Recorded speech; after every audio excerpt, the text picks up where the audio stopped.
Hi friends, welcome to Meena's menu. அனைவருக்கும் மீனாஸ் மெனுவின் இனிய காலை வணக்கங்கள். நம்முடைய மீனாஸ் மெனு சேனல் தங்கள் அனைவரின் ஆதரவோடு உற்சாகத்தோடு படிப்படியாக வளர்ந்து இன்று 200வது வீடியோவை வெளியிடுவதில் பெரும் மகிழ்ச்சி அடைகிறோம். ஆதரவளித்த அனைவருக்கும் எங்களுடைய உலங்கணிந்த நன்றிகள். தொடர்ந்து எங்களுடைய சேனலை சப்போர்ட் பண்ணுங்கள்.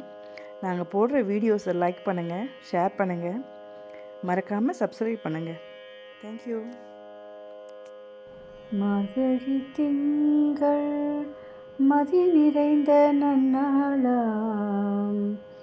இந்த மார்கழி மாதம் முழுவதும் தினமும் கண்ணன் கதை, நாயன்மார்கள் கதை, கோலம், பிரசாதம் என்று அனைத்தையும் ஒரே வீடியோவாக பதிவிட்டு வருகிறோம். அனைவரும் அனைத்தையும் பார்த்து உங்கள் கருத்துக்களை கமெண்ட் பாக்ஸில் பதிவிடுமாறு அன்புடன் கேட்டுக்கொள்கிறோம். நன்றி. 4000 திவ்ய பிரபந்தம் முதல் 1000 மூன்றாம் பத்து 6ஆம் திருமொழி நாவலம் கண்ணன் புல்லாங்குழல் ஊதர் சிறப்பு. பாடல் 2.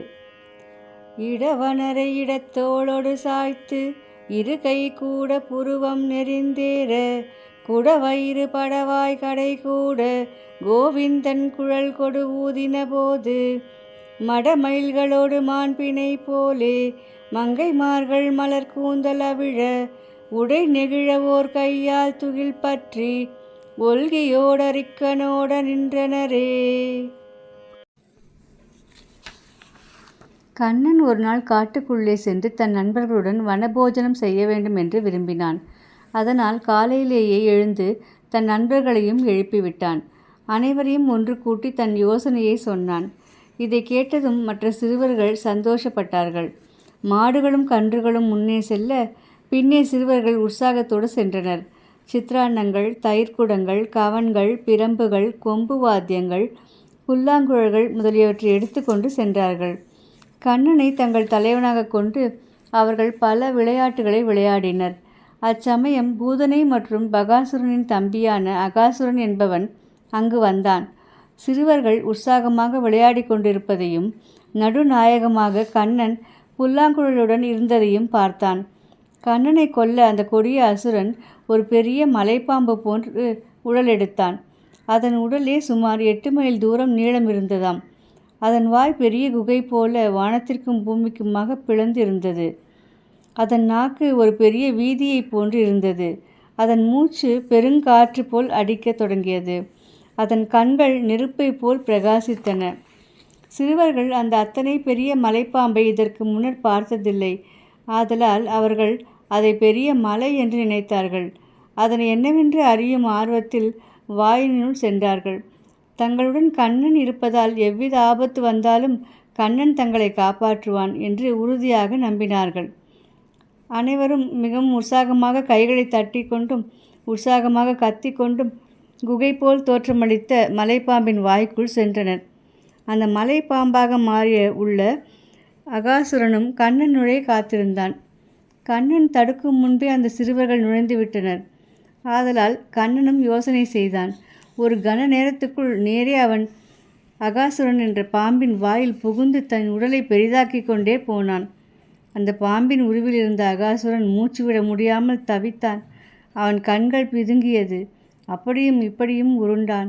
கடைசியில் செத்து ஒழிந்தான். பாம்பின் உடலுக்குள் சென்ற சிறுவர்கள் விஷவாயுவினால் மயக்கமுற்று இருந்தனர். கிருஷ்ணனின் பார்வை அவர்கள் மேல் விழுந்ததும் மயக்கம் நீங்கி பாம்பின் உடலிலிருந்து வெளியே வந்தனர். தங்களை காப்பாற்றிய கிருஷ்ணனுக்கு நன்றி கூறினார்கள். நாளை பிருந்தாவனத்தில் பிரம்மனிடம் கிருஷ்ணன் புரிந்த லீலைகளை காணலாம். அடுத்து வருவது கோலம் மற்றும் பிரசாதம்.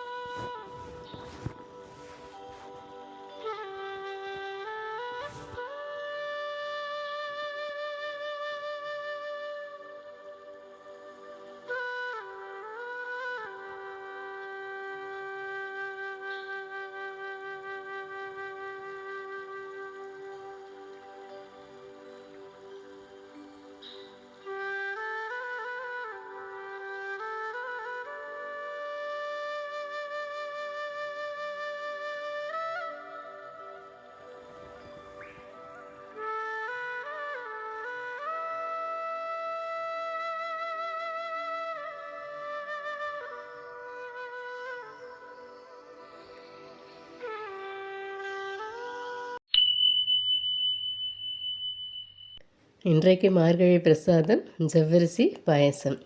யூஸ்வலாக ஜவ்வரிசி பாயசம் நம்ம பால் விட்டு பண்ணுவோம். நான் இந்த பாயசம் வந்து வெல்லம் போட்டு தேங்காய் பால் விட்டு பண்ண போகிறோம்.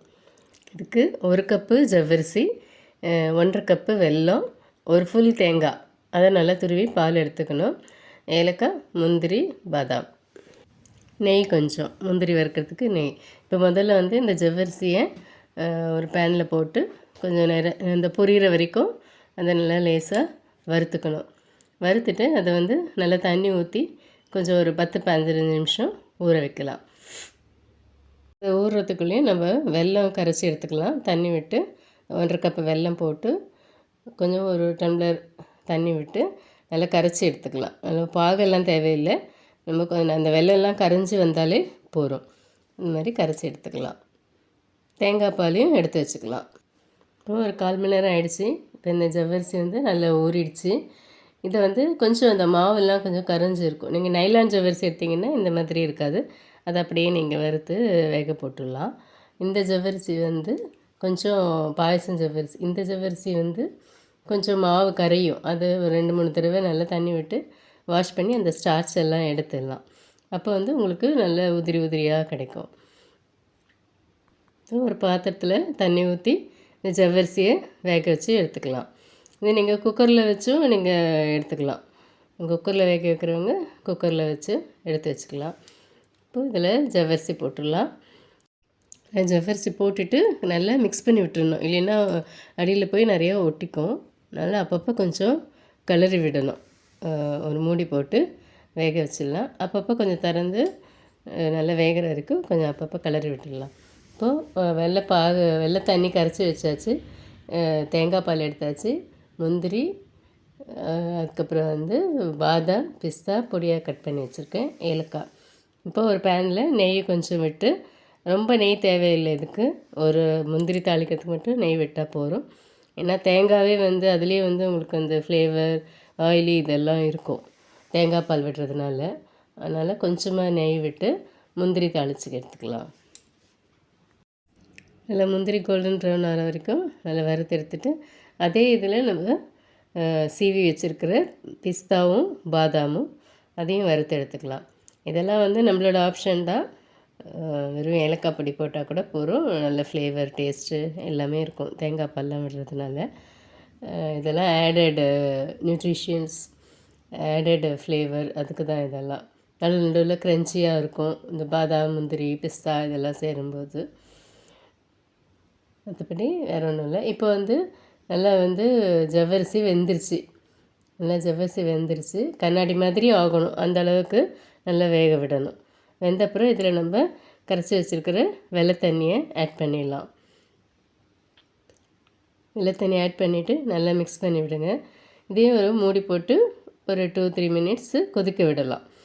ஏற்கனவே கரைச்சது ஆனால் கொஞ்சம் கொதிச்சா தான் வந்து வெள்ளத்தோட இது டேஸ்ட்டு நல்லாயிருக்கும். அதனால் கொஞ்சம் நேரம் கொதிக்க விடலாம். இதே யூஸ்வலாக நம்ம எப்பயுமே ஸ்வீட்டுக்கு கொஞ்சம் சால்ட் ஆட் பண்ணால் நல்லாயிருக்கும். ஒரு பிஞ்ச் ஆஃப் சால்ட்டு ஆட் பண்ணிவிட்டு மூடி வச்சிடலாம். இன்னும் கொஞ்சம் கொதிக்கணும். இப்போது திறந்து பார்க்கலாம், நல்லா கொதிக்குது. இதுக்கப்புறம் நம்ம இதில் கொஞ்சம் ஏலக்காய் பொடி ஆட் பண்ணிவிட்டு நல்லா மிக்ஸ் பண்ணி விடலாம். மிக்ஸ் பண்ணிவிட்டு நம்ம இதை ஆஃப் பண்ணிடலாம். ஆஃப் பண்ணிவிட்டு கொஞ்சம் நேரம் ஒரு 2 நிமிஷம் ஆன அப்புறம் நம்ம தேங்காய் பால் ஆட் பண்ணலாம். இப்போ ஆஃப் பண்ணிடலாம். இதை ஆஃப் பண்ணி ஒரு 2-3 மினிட்ஸ் ஆகிடுச்சு. இருந்தாலும் வந்து சூடு இருக்கும். இருந்தாலும் பரவாயில்ல, தேங்காய் பால் இப்போ ஆட் பண்ணிடலாம்.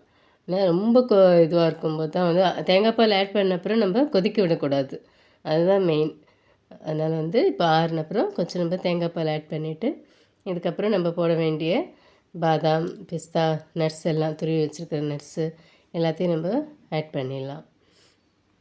இல்லை பால் போட்டு பண்ணால் சில பேருக்கு பிடிக்கிறது இல்லை ஜவ்வரிசி பாயசம். அதனால் இந்த மாதிரி வெல்லம் போட்டு தேங்காய் பால் விட்டு கொடுத்தா நல்லா இந்த தேங்காய் பாலோட ஃப்ளேவரோடு நல்லா டேஸ்ட்டாக இருக்குது. இதுக்கு வெல்லத்துக்கு பதில் நீங்கள் நாட்டு சர்க்கரை கூட நம்ம யூஸ் பண்ணிக்கலாம். இது எங்களோட 200வது வீடியோக்கான ஸ்பெஷல் ரெசிபி ஜவ்வரிசி வெள்ளை பாயசம். இப்போ துளசியோ வில்வமோ வச்சு நிவேதனம் செய்யலாம். சர்வம் கிருஷ்ணார்ப்பணம். ஓம் நம சிவாய.